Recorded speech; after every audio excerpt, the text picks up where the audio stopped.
Assalamualaikum warahmatullahi wabarakatuh. Perkenalkan, kami kelompok 4 manajemen pengembangan diri yang beranggotakan pertama ada Ahmad Syahputra, kedua ada Muhammad Syahrul Mila, ketiga ada Bobi Fatur Rahim, keempat ada Farhan Febriato Anwar, kelima ada Juandito Erlangga Nazari, keenam ada Adi Miftahul Rizky, dan yang terakhir ada saya sendiri Muhammad Akbar Farizi. Di sini kelompok kami akan menjelaskan tentang hubungan individu dengan organisasi.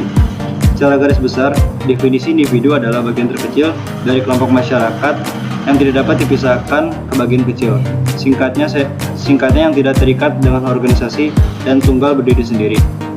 Dan organisasi adalah sebuah perkumpulan dua orang atau lebih dalam sebuah kelompok yang bekerja sama untuk mencapai tujuan tertentu yang telah ditentukan.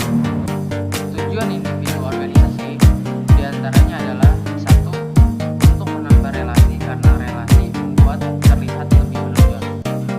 Dua adalah untuk menambah wawasan baru karena dengan kumpul organisasi membuat kita memiliki wawasan yang luas.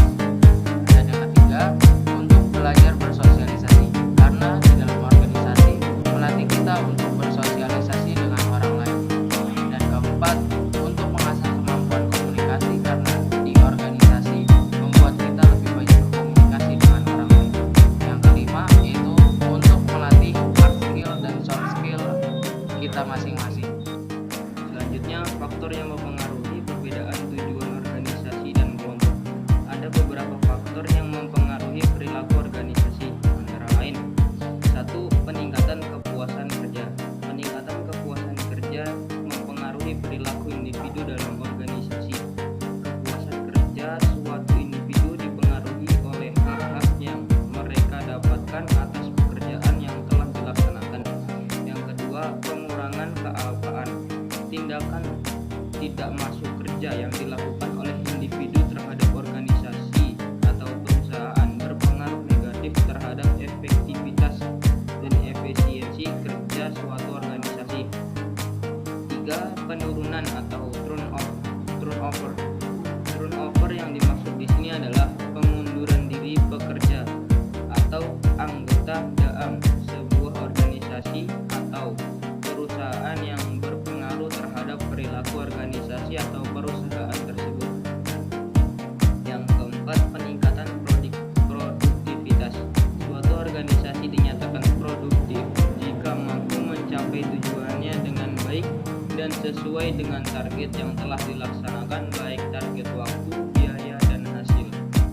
Keterlibatan dan partisipasi anggota individu dalam organisasi menjadi lebih penting ketika organisasi tersebut memulai suatu fungsi, karena tanpa keterlibatannya, kegunaan atau fungsional organisasi tersebut tidak akan berjalan sebagai mestinya.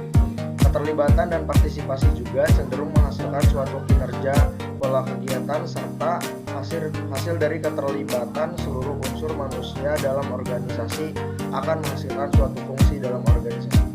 Masing-masing dari individu tersebut di dalam suatu organisasi mempunyai peran yang beragam dan mempunyai keterikatan terhadap suatu wadah, yaitu organisasi. Individu merupakan komponen vital dalam suatu organisasi, tetapi tidak efisien jika individu ingin mencapai suatu tujuan dasar organisasi, karena individu tidak mempunyai struktur dan sistem untuk mencapai suatu tujuan organisasi.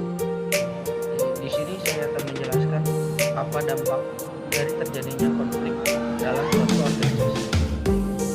Secara negatif, konflik dalam organisasi dapat mengakibatkan: yang pertama, komunikasi organisasi menjadi terhambat. Yang kedua, kerjasama organisasi menjadi terhalang. Yang ketiga, aktivitas produksi dan distribusi menjadi terganggu. Yang keempat, memunculkan saling curiga, salah paham dalam satu sama lain. Yang kelima, individu yang berkonflik merasakan cemas, stres, apatis, dan frustasi. Cara mengatasi perbedaan tujuan organisasi dan individu adalah dengan cara meninjau kepuasan kerja antar individu, faktor-faktor yang mempengaruhi kepuasan kerja antar anggota itu sendiri, dan faktor dari luar. Di sini maksud dari hubungan antar anggota adalah kita dapat mengadakan diskusi bersama supaya relasi antar anggota semakin terang. Kegiatan ini juga bertujuan untuk menyegarkan individu dari masalah-masalah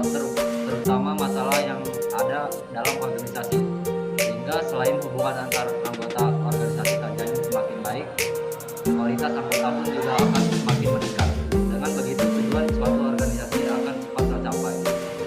Oleh karena itu, pemahaman wacana perilaku organisasi kini menjadi sangat krusial pada rangka menaikkan kinerjanya.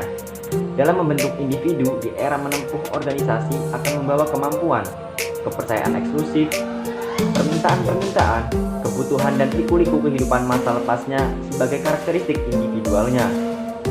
Perilaku individu dalam organisasi adalah bentuk interaksi antara karakteristik individu dengan karakteristik organisasi. Setiap individu dalam organisasi seumumnya akan berkarakter berbeda satu sama lain, dan perilakunya adalah ditentukan oleh masing-masing lingkungan atau zona yang memang berbeda. Kesimpulan dari hubungan perilaku individu dan organisasi itu adalah yang pertama, perilaku individu bisa dipengaruhi oleh kelompok di mana individu tersebut berada. Lalu yang kedua, perilaku dalam sebuah organisasi dipengaruhi oleh pendapat dan tingkah laku dari individu-individunya karena organisasi diisi oleh orang-orang. Yang ketiga itu di dalam organisasi bisa terdiri dari kelompok-kelompok yang bisa bertolak belakang sehingga mempengaruhi identitas organisasi itu sendiri. Lalu yang terakhir adalah perubahan nilai dan norma di dalam sebuah organisasi dipengaruhi oleh orang-orang di dalamnya.